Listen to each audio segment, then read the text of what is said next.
Hi, everyone. This is Where We Land, a podcast bringing you stories of immigration and multicultural identity. I'm Claudia. And I'm Luciana. We're sisters, and we're originally from Peru, but now we live in the U.S. In this episode, we discuss our experiences trying to blend cultures with a partner from another country. While one of us has vastly more experience in this area than the other, we still manage to have a lively conversation about it. Here's a hint. Turns out it gets extra tricky once you have kids. We also talk about handshakes, sex ed, and going to the opera. Jeepers! This was a fun one to record. Oh my God, that will make sense later. Here's our conversation. To kick things off, as always, let's do a culture clash flashback. This is a culture clash we experienced in our past. Mine is handshakes.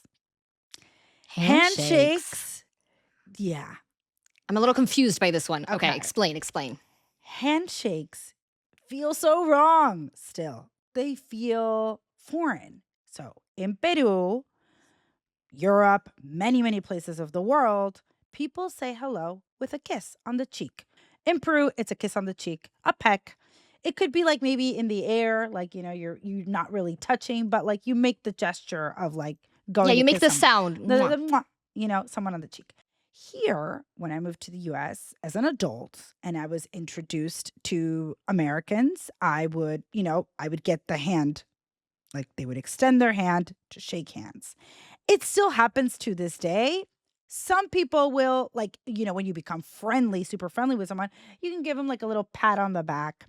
But when I'm being introduced to people, I get the handshake.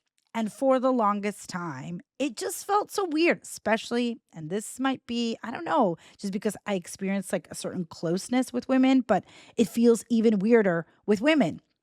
Like when a girlfriend is like, hi, nice to meet you. And they extend their hand. And I'm like, oh, hi. And I extend my hand and I shake their hand. Yes. And I'm like, this is so weird. It feels awkwardly formal. Yes, I Yeah. agree. I understand in a work setting. I understand in a business meeting. There's context. There's places where it makes a lot of sense.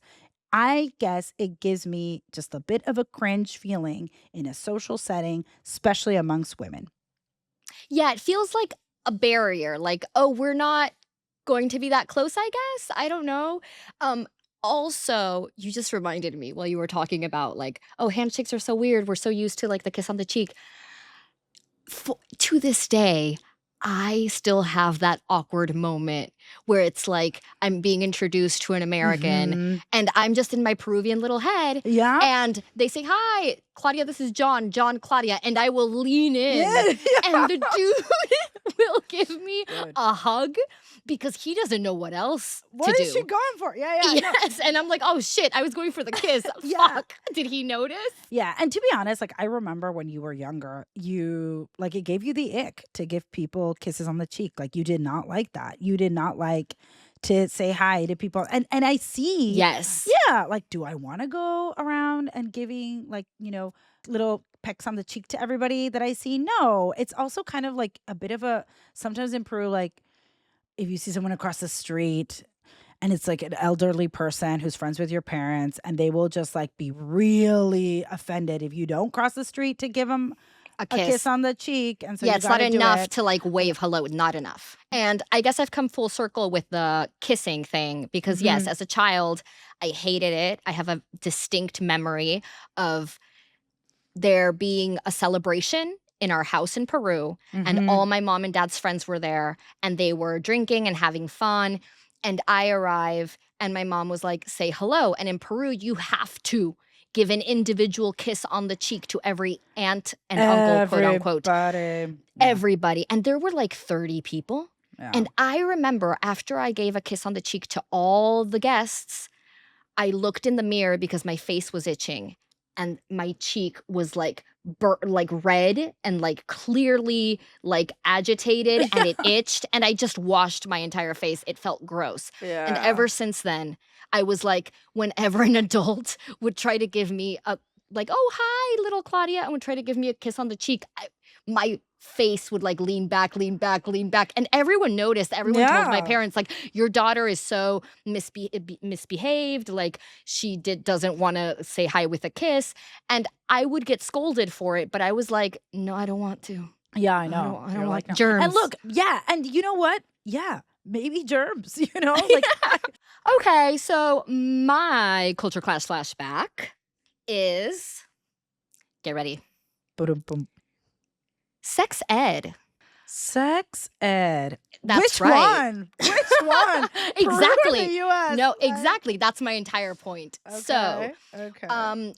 in the United States, in California, In the starting in 90s. fourth grade, we had health class, and health class included sex ed. So I was in the States for fourth and fifth grade, and sex ed wasn't too intense, but we knew the basics. Like, we knew where babies came from, we knew about the male and female reproductive organs, et cetera, et cetera.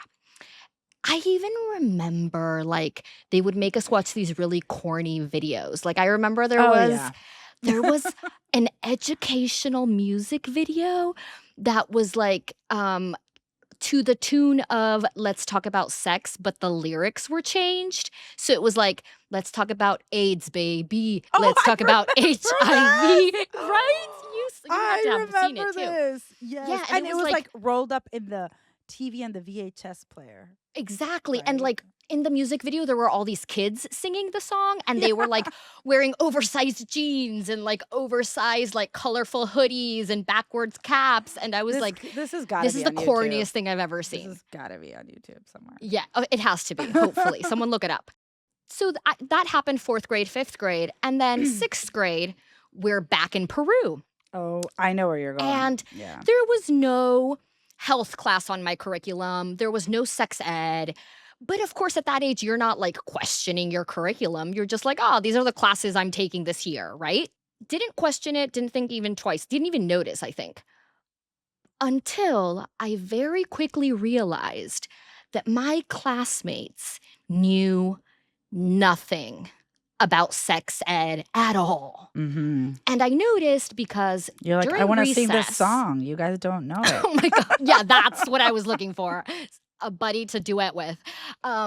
So how I realized that they knew nothing was that during a recess, I overheard one of the girls in the class informing the other girls in the class that you can't use tampons or else you'll lose your virginity. Oh, yeah. I wanted to chime in. My eyes were popping out of my face, and I was about to say, no, that's not true. But as soon as the girl said it, I heard all the other girls saying, yeah, that's right. Yeah, tampons are bad. Yeah, that's true. My mom doesn't like using them. Yeah. And I was like, what in God's green earth? Yeah. Like, they all agree? Where am I? Is this a parallel universe? What's going on? That was a huge culture shock to me. Also, it was the 90s, so in that moment, there was like no smartphone I could pull out and be like, no, girls, look. Or there was no ChatGPT I could ask. We couldn't consult a TikToker. We couldn't do anything. The discussion was going to be had only amongst the sixth grader girls present. And I looked at the numbers and I was like, oh, I'm not going to win this argument, so I'm not even going to have it. I'm bowing out of this one. Right. And so even though socially it wasn't awkward because I didn't say anything, I just accepted it and pretended that I agreed like the other girls. Right. So socially I was fine, but it still felt very alienating because I knew that they were all wrong and I didn't agree with them. I just couldn't say anything about it. It was very strange. It was a very strange one. Because usually I fight it or I chime in, I stick up. And that time I was like, oh no, this is not going to go well for me. I can't. Yeah, I'm going to be real different if I say that if I just contradict them. Yeah, because also it's a touchy subject. It's not like discussing disagreeing on pop culture. They're saying that if you use tampons, you're no longer a virgin. Yeah. And Yeah, what yeah. am I going to say? Chime in and say, well, my mom and my sisters use tampons? Hell no. right. We're going to be shunned. Yeah. We're going to be, we're going to be witches, burn. No, I Yeah. couldn't do that. So, Yeah. yeah, that was a weird one. By the way, I Googled it. Salt and Pepper had a Let's Talk About AIDS single recorded, like a PSA thing. Mm-hmm. Maybe that's what they popped in the VCR for us. That's it. Now it's time for our topic of the week. This week, we're going to talk about something that a lot of immigrants grapple with, especially if they date. And that topic is how to blend cultures with a partner from another country. So, even if you're not an immigrant, I think you can relate to this Mhm. because when you're in a serious relationship with someone, you live together or get married, it doesn't matter where you were born, you both inevitably have to blend customs, lifestyles, religions, family traditions, holidays, etc. A classic example of this in the US is the shiksa who marries a Jewish man. The Netflix show Nobody Wants This is about just that. Mhm. So I think everyone can understand this topic. However, there is an additional layer to this when one of the people in the relationship is an immigrant Mhm. Yeah. because it's not just the big tentpole stuff that is different, like holidays, traditions. It's almost everything. Yeah. It's the day-to-day stuff. It's the language you speak. Mhm. Even if you both speak English, it's the words you use, the expressions or phrases, the food you eat, the music you listen to, the things you think are funny, the things you think Yeah. are rude. Like in a past episode, we talked about talking over each other and how in some places that's rude and in some places it's not. So blending lives with someone from another country can get pretty complicated depending on how different your two countries, cultures, upbringings are. Yeah, and I mean, this is a big one. Personally, big one that I've experienced because I am married to an American, 8 years, and it's a journey. It's been a journey. It is still. In Peru, we celebrate Christmas on the 24th at night. That's Right. the big celebration. In the US, it's Christmas morning. Already a huge difference. And also in Peru, Christmas is during the summer. It's during the So summer. our activities involve the beach. Yeah. So what we decided is one year we do American Christmas, another year we do Peruvian Christmas. And like that works for us. We did not discuss this before getting married. It's just kind of like, oh, wait. You solved for it when it came up, right? Exactly. By the time it came to have kids, I was like, wait. I really need to take stock of like what is really important from my Peruvian life, heritage, culture to actually pass down. I've never blended anything outside of a Vitamix. Aha! Boom, boom. Psh. Yeah.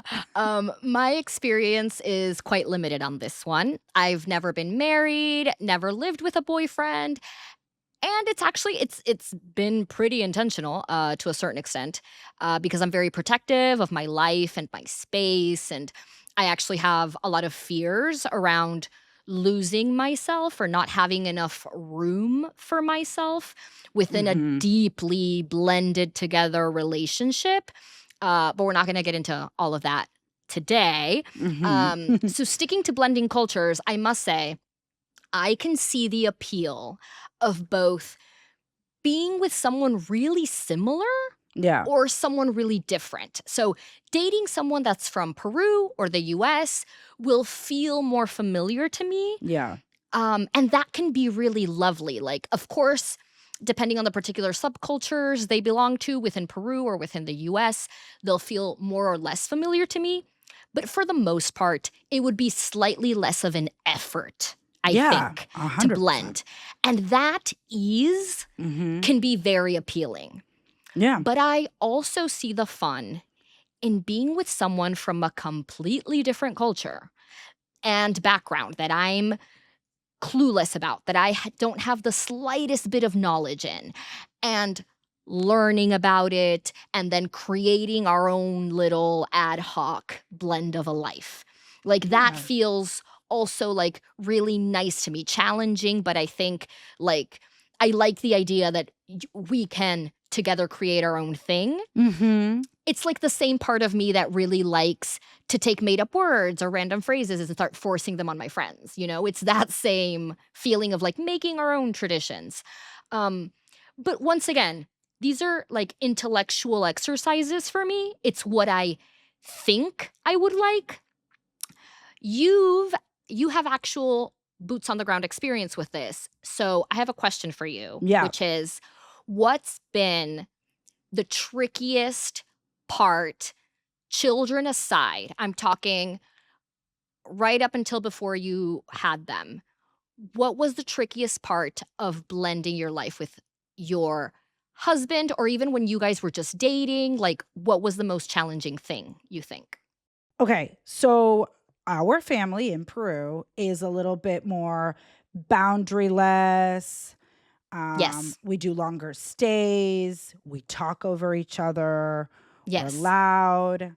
The stereotype that you would think for a The Peruvian Latin family. American stereotype holds true. We're invasive. And my husband's family is actually very opposite. They like boundaries. They're quite respectful when each of them talk. It's just like, the social the cues between them are different, And Right. so Yeah. he's used to that type of dynamic. I'm used to this type of dynamic. That's really hard to integrate. Mind you, it kind of we didn't talk a lot about this before. It kind of just like, well, I don't like this or I like that. I don't like that. We got used to each other. That's how we worked it out. I saw that with you guys. Like, I think, Mhm. and yeah, like you said, maybe you guys didn't talk about it at all. But you could see, like, when your husband first came the first couple of times to visit Peru, um, you could tell he wasn't, like, 100%, like, comfortable necessarily with all our, like, invasive questions and just, like, getting up in each other's business and wanting to be just on top of each other. I think if I'm honest, also, it's like hard for language wise to understand multiple conversations happening at a time. Sometimes he was like, I Yes, can follow that's along also. one, two, but there's like four different conversations happening around the dinner table. I cannot keep up. Yeah, and this is not, you guys aren't speaking in English, so, English, like, I no. can't keep up, Yeah. and you're talking all over each other with all the like, I can't keep up. Yeah. Yeah, but I have seen how now he gets it. Like, Yeah. now whenever you guys come, we all go to Peru and we're all together, he gets it, he's not overwhelmed because that is an over if you that's not a dynamic you're used to, like, there's a lot of It's a members of lot. our Yeah. family. Yeah. Like, if you're surrounded by 13 people speaking a foreign language and they're having 5 conversations at the same time, that can be overwhelming. That can be like, "Oh my gosh, how do I fit into this family?" Yeah. And I think over time, now he's gotten used to it. He, like, navigates it really well. Yeah. He feels a part of it. He, Yeah, like, he he enjoys it a participates in lot. the 5 different conversations. It's great. And I Mhm. think you had to do a similar version of that, which Yeah. was, "Oh, Don't interrupt people. I can't be talking over other people. I gotta respect when other people are talking, keep my mouth shut because these people are respecting each other and they talk one at a time, and The I tone gotta in the find that house vibe. is Oh, I can't be a loudmouth." right? Like their tone is just much more, which I gotta say, I kind of borrowed that because I do love the tone. There's a Yes. peacefulness to the home that I'm Mhm. like, oh, copy paste. And I do think that is really cool. Once you get over those initial shocks, he saw things that I was like, I like that. I want to copy that. And I have to say, I've spent time with your husband's family, Hmm. and they're lovely. Yeah. No, they're It's a great. They're lovely wonderful. time. Yeah. And yes, it is very different to our loudmouth family Yeah. dynamic, but it's Which is also lovely in a different way. yeah. Yeah. But I have to say, spending time with your husband's family, it's a vibe. Mm-hmm. It's a vibe I enjoy. Spending time with our family, different vibe, still enjoy it. Yeah.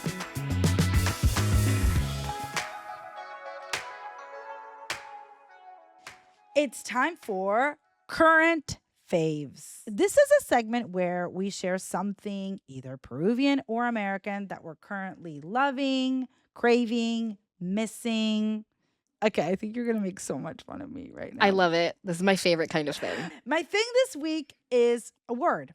Jeepers. Oh my gosh. Okay, yes, you've said this your whole life. Yes. Yeah. So yes, I'm just giving it a different platform. Jeepers is a word that I love. I've always liked it. I think I'm especially into it lately. I wouldn't say this week. I would say like lately. I'm just like, well, jeepers. I just find myself saying it. I find myself typing it. I love the word. It is like a cathartic. Jeepers. Oh, like I imagine it in different tones of voices. It's like, I don't know. Obviously, I only say this to Americans or, people that's Or to yourself. Like, be honest. You say it around the house to yourself. To my husband, an insane amount. And he but he has to tolerate me. To me, jeepers sounds like you're an old man. I am. Yeah. Personally, I like that you're into this word and that because I feel like you pulled this one out of your like preschool, elementary school bag. Because I remember you using this word a lot. You've used it a lot to me, like with me. Jeepers, Claude. Like you've said that so many times to me growing up. Yeah. So I feel like, yeah, this isn't a new thing. It's just you had it on the bench for a lot of years and you're like, okay, it's time. I feel like I've been saying it a lot. I mean, I'm not saying this like out, like in the streets, like to people. Like no, not in these streets. No, not in these streets. You don't want the judgment. No. What's yours? My current fave is the New York Metropolitan Opera. Oh my gosh. Right. That's so fancy. That's right. I'm a fancy bitch this week. I am. I went with a friend to see La Boheme. And I loved every second of this 3.5 hour experience. Oh, wow. That's Were there drinks involved? Oh my God, yes. Of course. Okay. You cannot survive without it. This makes more sense. I mean, 3.5 hours, the opera itself, like the experience of the opera was only 3 hours, but we went 30 minutes before to get drinks, to take pictures, to walk around because the opera house is gorgeous. It's beautiful. Also, beautiful. We decided to go decked out. He was like, I'm wearing my suit and tie. Like, I wore a long dress, fancy jewelry. Oh, beautiful. Yes. And I know it sounds like way too long. And on top of that, like the opera always sounds a bit snooty and like you won't like it or you won't understand it. It is none of those things because you get 2 20-minute intermissions. Okay. One 10-minute break. Plus the 30 or whatever minutes early that you arrived. Right. I love how you're pitching the opera right now. I know. I'm all for it. Is this paid? They need to put me out, bankroll me. Yeah. So first tip, you gotta really like whoever you went with. Yeah. First date, not at the opera. No. No, sir. I mean, that would not if you want a second date. Not if you want a second date. Also, that's really bold. Like, hey, let's go out. Let's go to the For opera. 3.5 hours. We can't first talk date and get my to God. know each other. So yeah, go with friends, go with your boyfriend, girlfriend, go with someone you know you like because you're going to spend a lot of time just you guys hanging out. And then I told you about all the intermissions and stuff. So you're basically watching like the opera in like 40-minute chunks at most. And while it's performed in Italiano, there are subtitles.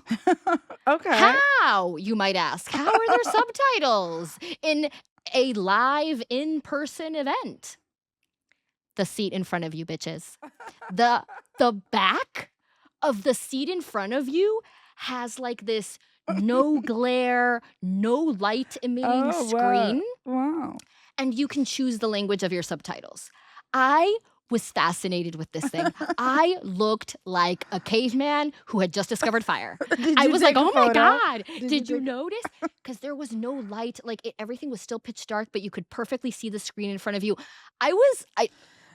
I I gotta don't know who say, made that, but between amazing technology. Jeepers and the opera, I don't know, man. This week is This week is a wild one. We got a It's little bit of everything. We got a little bit of everything. But you know what? It was great. Loved the opera. It is pricey. We got the cheapest seats in the house, and they were still like $100 a piece. Oh, But yeah. visibility was great. Even though we were in the back, we saw absolutely everything. If you can swing it, I recommend it. Go, dress up, take the pictures, drink, eat, and take $5 cash if you want to check your coat. Those are my opera insider tips, y'all. I think that I think we need some paid promo for this. But I just really enjoyed it. We're gonna go again. oh my god. We're gonna go again, and we're taking more people this time. The experiment was just me and my friend, and now we're gonna take a whole group of Okay, us. now you seriously at least need to get a free ticket. Right? Someone sponsor me. Thank you.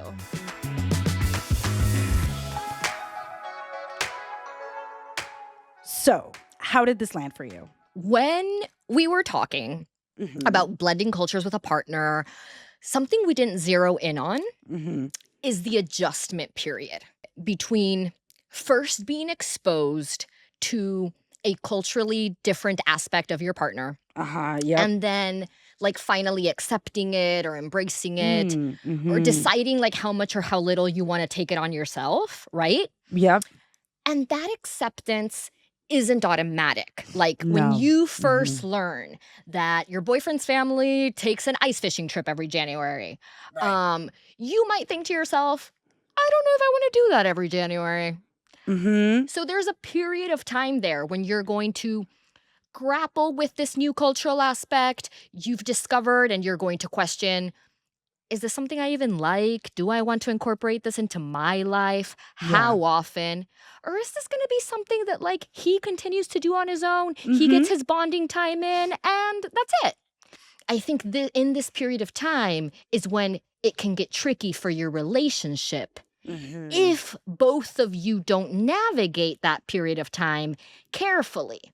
Because like you might take offense to your partner questioning a cultural aspect that you introduce into the relationship. Or he might not like that you don't want to go fishing with his family, or like he might think you're like insulting a family tradition or whatever it may be, right?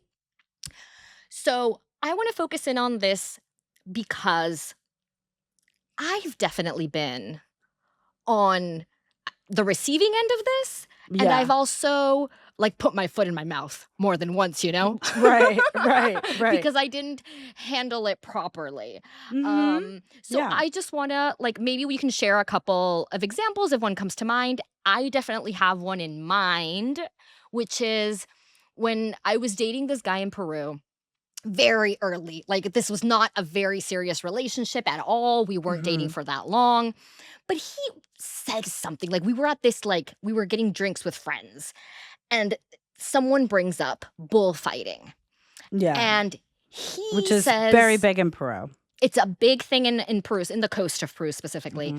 And because we were a Spanish colony, and it's a very big thing in Spain, right? And he like mumbles under his breath while everyone's having this conversation, and he says something like, "Oh God, I could never date anyone who's like even set foot in a bullfighting ring." And I look at him and I say, "Oh, but honey bunny, you do date someone that set foot in bullfighting arenas." And he's like, "Whatever do you mean?" And I said, "Well, growing up in Peru, my dad would take me to bullfights." Right. Yeah. Some years he even bought season tickets, and we'd go most He was really into Sundays. it. Yeah. He was really into it. He was very knowledgeable about it, and he taught me everything he knows about it. Right. Yeah.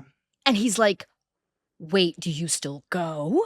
Like, he was worried. Yeah. And I said, "No, ever since my dad passed away, like, I haven't been since." And he's like, "Oh, okay. So you don't go, and like you were kind of forced to go by your dad." And I was like, No. Wait.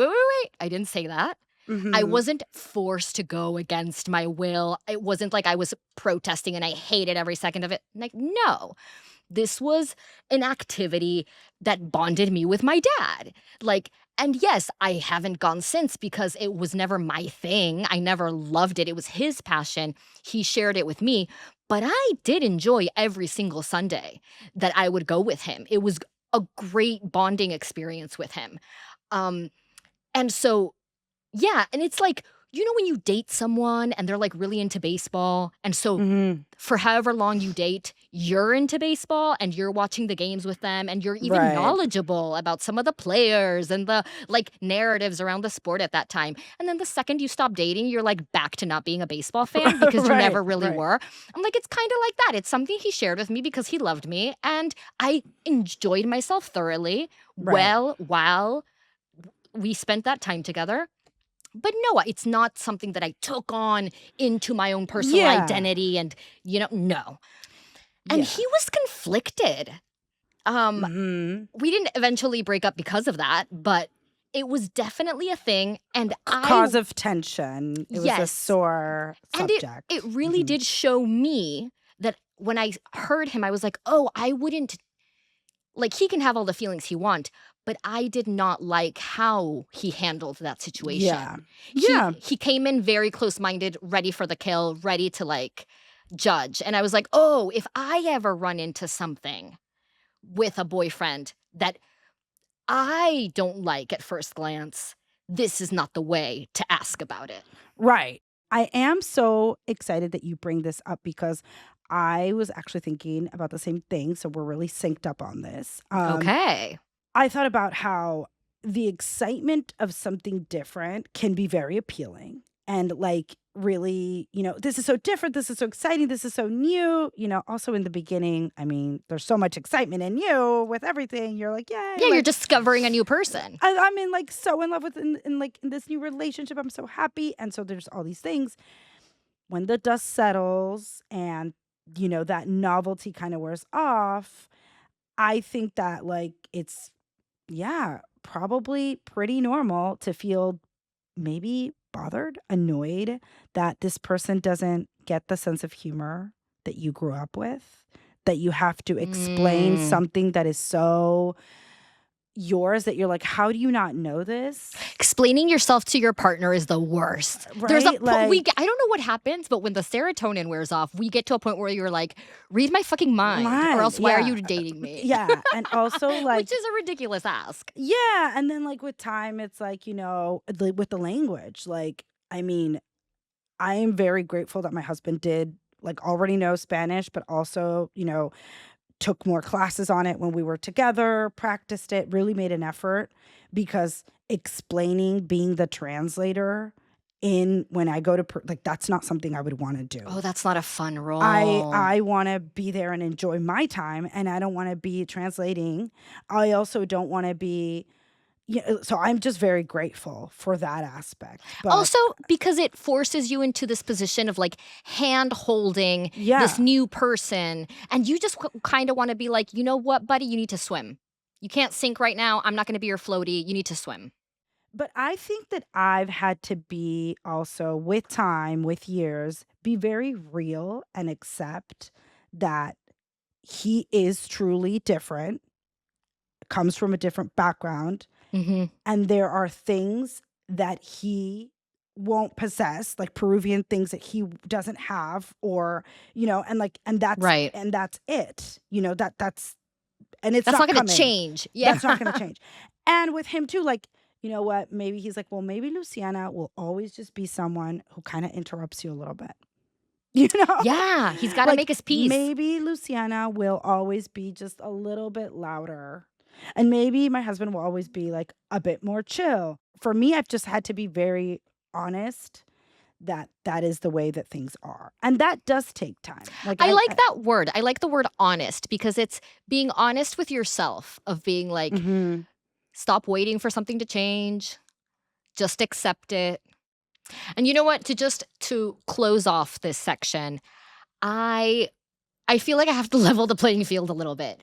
One situation that comes to mind is I was dating a guy and we had once again, this wasn't incredibly serious of a relationship. That's a pattern you're going to hear with me. But anyway, so dating this guy, and he had mentioned something like he had poked fun at the fact that, like, his family, like, uh, strived to be, like, very European in their customs and very Mhm. old school. He kinda rolled his eyes at it a couple of times, right? And so he mentions one day that he has to go to this polo game and, oh my god, what a drag, like, it's so long, it takes so much time. Mhm. And my reaction was quite literally, almost verbatim, "Polo? That sounds colonial as fuck." And he did not like that reaction. Mhm. He took a bit of offense and told me that he grew up playing polo and that he actually really liked the sport, that it, like, taught him a lot about leadership, and he made a ton of friends that he's still close to this day, and the only reason he actually doesn't like going is because it's so far away. If it was closer, he Mhm. would go Mhm. more because he really enjoys it, thinks it's a great sport. And I wanted to, like, bury me alive. Of Someone bury me course, alive right yeah. now. You just threw out, like, a little judgmental thing without really Yes, I knowing didn't much know it was about that what. important to you. I didn't know, like, the Yeah. family was in the polo league, you know what I mean? That wraps it up for today. Subscribe so you don't miss the next episode, and check us out on Instagram at Where We Land Pod. Ciao, ciao. Hasta la vista, babies. At Where We Land, we know some immigrant experiences are harder than others, especially for those in the margins of our current legal system. If you would like to help, we encourage you to support organizations that provide services for immigrants and champion their rights. You can find a list of organizations in the show notes.